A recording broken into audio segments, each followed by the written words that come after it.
श्री कृष्ण द्वारा अपने नामों की व्याख्या। जन्मेजय ने कहा, ब्राह्मण, मैं प्रजापतियों के पति भगवान श्री हरि के नाम श्रवण करना चाहता हूँ। आप उनका वर्णन कीजिए, जिन्हें सुनकर मैं पवित्र हो जाऊं। वैशंपायन जी ने कहा, राजन, भगवान श्री हरि ने अर्जुन पर प्रसन्न होकर उनसे गुण और कर्म के अनुसार स्वयं अपने नामों की जैसी व्याख्या की है, वही तुम्हें सुना रहा हूँ। उन्हें सुनो। एक समय अर्जुन ने भगवान श्री कृष्ण से पूछा, भगवान, आप भूत और भविष्य के स्वामी, संपूर्ण भूतों की सृष्टि करने वाले, अविनाशी, जगत के आश्रय, ईश्वर और अभय देने वाले हैं। देव देव, वेद और पुराणों में महर्षियों ने आपके कर्मानुसार जो जो गुण नाम बतलाए हैं, उनकी आप ही के मुंह से व्याख्या सुनना चाहता हूँ, कृपया सुनाइए। भगवान बोले, अर्जुन, ऋग्वेद, यजुर्वेद, सामवेद, अथर्ववेद, उपनिषद, पुराण, ज्योतिष, सांख्य, योग शास्त्र तथा आयुर्वेद में महर्षियों ने मेरे बहुत से नाम बतलाए हैं। उनमें से कुछ नाम तो गुणों के अनुसार हैं और कुछ कर्मों के अनुसार। अब मैं उन नामों की व्याख्या करता हूँ, सावधान होकर सुनो। जिनके प्रसाद से ब्रह्मा और क्रोध से रुद्र प्रकट हुए हैं, उन निर्गुण सगुण रूप विश्वात्मा भगवान नारायण को नमस्कार है। वे ही संपूर्ण चराचर जगत की उत्पत्ति के कारण हैं। उनसे ही सृष्टि, प्रलय आदि संपूर्ण विकारों की उत्पत्ति होती है। वे ही तप, यज्ञ और यजमान हैं। पुराण पुरुष और विराट पुरुष भी उन्हीं के नाम हैं। जब प्रलय की रात बीती थी, उस समय उन अमित तेजस्वी नारायण की कृपा से एक कमल प्रकट हुआ तथा उन्हीं की कृपा से उस कमल में से ब्रह्मा जी का प्रादुर्भाव हुआ। ब्रह्मा का दिन बीतने पर क्रोध के आवेश में आए हुए भगवान के ललाट से संहारकारी रुद्र उत्पन्न हुए। इस प्रकार ये दोनों देवता ब्रह्मा और रुद्र भगवान के प्रसाद और क्रोध से प्रकट हुए हैं तथा उन्हीं के बताए हुए मार्ग से सृष्टि और संहार का कार्य पूर्ण करते हैं। समस्त प्राणियों को वर देने वाले ये दोनों देव सृष्टि और प्रलय के निमित्त मात्र हैं। वास्तव में तो वे सब कुछ नारायण की इच्छा से ही होता है। इनमें से संहारकारी रुद्र के कपर्दी अर्थात जटाजूटधारी, जटिल मुंड, शमशान ग्रह का सेवन करने वाले, कठोर व्रत का पालन करने वाले, रुद्र योगी, परम दारुण, दक्ष यज्ञ विध्वंस करने वाले तथा भग देवता की आंख फोड़ने वाले आदि कई नाम हैं। पांडुनंदन, ये भगवान रुद्र भी नारायण के ही स्वरूप हैं। इन देव देव महेश्वर की पूजा करने से भगवान नारायण की भी पूजा हो जाती है। मैं संपूर्ण जगत का आत्मा हूँ, इसलिए मैं पहले अपने आत्मा रूप रुद्र की ही पूजा करता हूँ। यदि मैं वरदाता भगवान शिव की पूजा ना करूं, तो दूसरा कोई भी उन आत्म रूप शंकर का पूजन नहीं करेगा, क्योंकि मेरे कार्य को ही आदेश मानकर सब लोग उसका अनुसरण करते हैं। जो रुद्र को जानता है वह मुझे जानता है, जो उनका भजन करता है वह मेरा भी भजन करता है। रुद्र और नारायण की एक ही सत्ता है, जो दो स्वरूप धारण करके संसार में विचर रही है। मुझे रुद्र के सिवा दूसरा कोई वर देने में समर्थ नहीं है। ये सोचकर ही मैंने पुत्र प्राप्ति के लिए अपने आत्मा रूप भगवान रुद्र की आराधना की थी। ब्रह्मा, रुद्र, इंद्र आदि देवता और ऋषि भी भगवान नारायण की पूजा करते हैं। भूत, भविष्य और वर्तमान तीनों कालों में जो प्राणी रहते हैं, उन सबके नेता और सेव्य भगवान विष्णु ही हैं। वे सदा सबके पूजा के योग्य हैं। अर्जुन, तुम हव्य कव्य को स्वीकार करने तथा सबको शरण देने वाले उन भगवान को सदा नमस्कार किया करो। 4 प्रकार के मनुष्य मेरे भक्त होते हैं, यह बात तुम सुन चुके हो। उनमें से जो मेरे अनन्य भक्त हैं, मेरे सिवा किसी दूसरे देवता का भजन नहीं करते, वे ही श्रेष्ठ हैं। मैं ही उनकी परम गत हूँ। वे कर्म करते हुए भी फल की इच्छा नहीं रखते। शेष 3 प्रकार के जो भक्त हैं, उन्हें मैं फल की कामना वाला ही मानता हूँ और फल की कामना वालों को नीचे गिरना पड़ता है। किंतु जो कामना का त्याग करने वाले ज्ञानी भक्त हैं, उन्हें सर्वोत्तम फल की प्राप्ति होती है। ज्ञानी पुरुष ब्रह्मा, शिव तथा दूसरे देवताओं की सेवा करते हुए भी अंत में मुझे ही प्राप्त होती हैं। अर्जुन, ये मैंने तुमसे भक्तों का अंतर बतलाया है। तुम और मैं दोनों नर नारायण ऋषि हैं और पृथ्वी का भार उतारने के लिए हमने मनुष्य शरीर में प्रवेश किया है। मैं अध्यात्म योग को जानता हूँ तथा मैं कौन हूँ और कहां से आया हूँ, इस बात का भी मुझे ज्ञान है। लौकिक अभ्युदय का साधक प्रवृत्ति धर्म और निःश्रेयस प्रदान करने वाला निवृत्ति धर्म मुझसे अज्ञात नहीं है।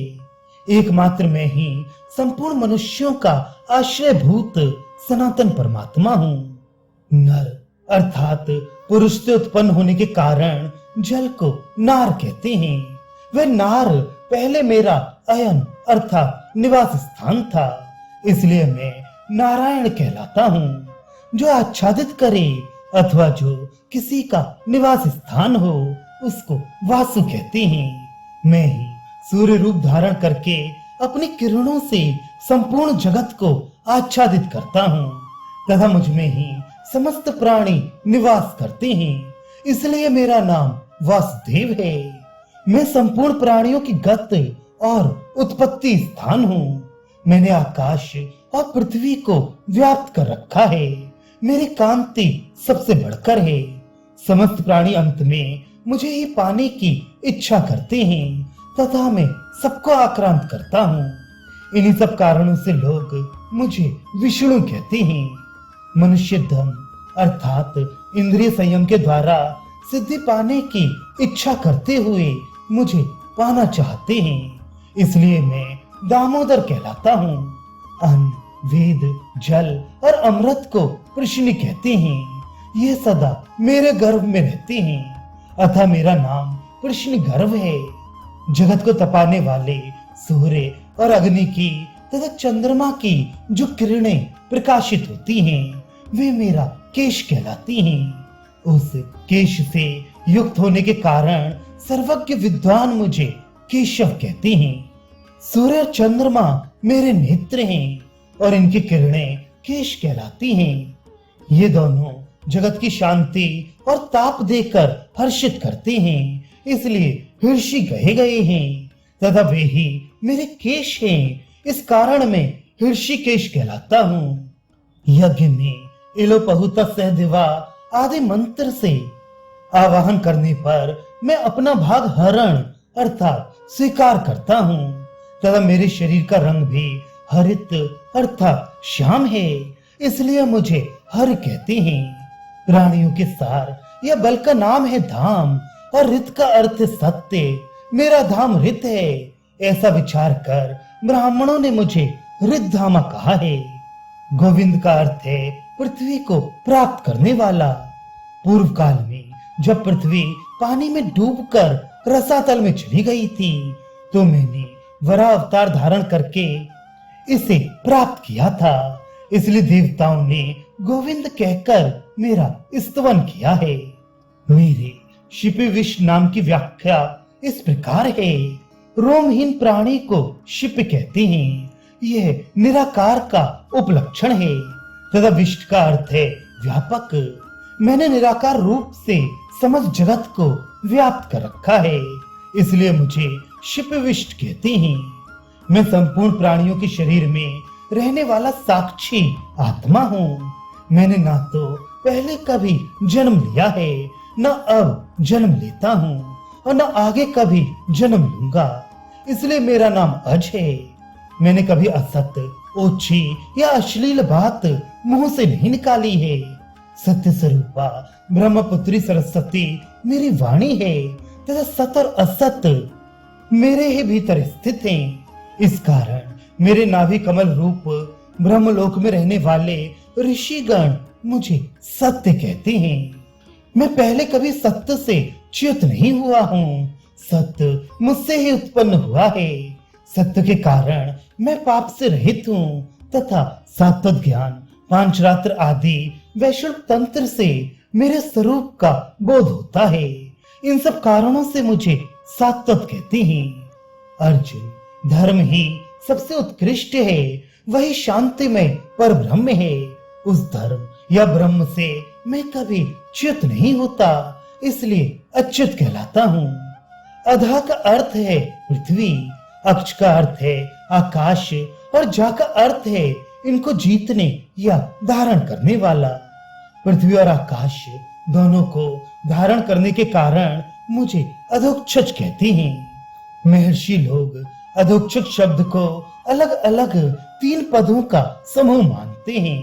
आ का अर्थ है लय स्थान, धोक्ष का अर्थ पालन स्थान और जा का अर्थ उत्पत्ति स्थान है।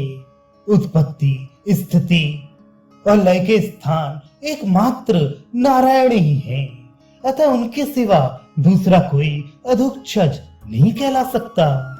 प्राणियों के प्राणों की पुष्टि करने वाला घृत मेरे स्वरूपभूत अग्निदेव की अर्चिष अर्थात ज्वाला को जगाने वाला है। इसलिए वेदज्ञों ने मुझे घृतार्ची कहा है। जीव, वात, पित्त और कफ इन 3 धातुओं से जीवन धारण करते हैं और इन्हीं तीनों के क्षीण होने पर नष्ट हो जाते हैं। इसलिए आयुर्वेद के विद्वान मुझे त्रिधातु कहते हैं। मेरे स्वरूपभूत भगवान धर्म संसार में वृष नाम से विख्यात हैं तथा वैदिक शब्दकोश में जहाँ पदों की व्याख्या की गई है वहां भी धर्म रूप से मुझे ही वृष कहा गया है। इसी प्रकार कपि शब्द का अर्थ श्रेष्ठ है, इसलिए प्रजापति कश्यप ने मुझे वृषा कपि बतलाया है। मैं जगत का साक्षी और सर्वव्यापी ईश्वर हूँ। देवता तथा असुर भी मेरे आदि, मध्य और अंत का कभी पता नहीं पाते, इसलिए मैं अनादि, अमध्य और अनंत कहलाता हूँ। धनंजय, जो शुचि, पवित्र एवं श्रवण करने योग्य है, उन्हीं वचनों को मैं श्रवण करता हूँ, इसलिए मेरा नाम शुचि श्रवा है। पूर्व काल में मैंने एक सींग वाले वराह का रूप धारण करके इस पृथ्वी को पानी से निकाला था, अतः मेरा नाम एक श्रृंग हुआ। वराह अवतार के ही समय मेरे शरीर में 3 ककुद अर्थात ऊंचे स्थान थे, इसलिए मैं त्रिककुद नाम से विख्यात हुआ। सांख्य शास्त्र का विचार करने वाले विद्वानों ने जिसे विरंची कहा है, वह प्रजापति विरंची मैं ही हूँ। तत्व का निश्चय करने वाले सांख्य शास्त्र के आचार्यों ने मुझे आदित्य मंडल में स्थित विद्या शक्ति से संपन्न सनातन देवता कपिल कहा है। वेदों में जिनकी स्तुति की गई है तथा योगी जन सदा जिनकी पूजा करते हैं, वे तेजस्वी हिरण्य गर्भ मैं ही हूँ। वेद के विद्वान मुझे ही 21,000 ऋचाओं से युक्त ऋग्वेद और 1,000 शाखाओं वाला सामवेद कहते हैं। आरण्यकों में ब्राह्मण लोग मेरा ही गान करते हैं। वे मेरे परम भक्त दुर्लभ हैं, जिसमें 101 शाखाएं मौजूद हैं। उस यजुर्वेद में भी मेरा ही गान किया गया है। अथर्ववेद के विद्वान मुझे ही औपचारिक प्रयोगों से युक्त पंचकल्पात्मक अर्थवेद मानते हैं। वेदों में जो भिन्न भिन्न शाखाएं हैं, उन शाखाओं में जितने गीत हैं तथा उन गीतों में स्वर और वर्ण के उच्चारण करने की जितनी रीतियां हैं, उन सबको मेरे ही बनाई हुई समझो। मैं ही वरदाता है गरीब हूँ। प्राचीन काल में मैं धर्म के पुत्र रूप से अवतीर्ण हुआ था, इसलिए धर्मज कहलाता हूँ। जिन्होंने गंधमादन पर्वत पर अखंड तप का अनुष्ठान किया है, वे नर और नारायण मेरे ही स्वरूप हैं।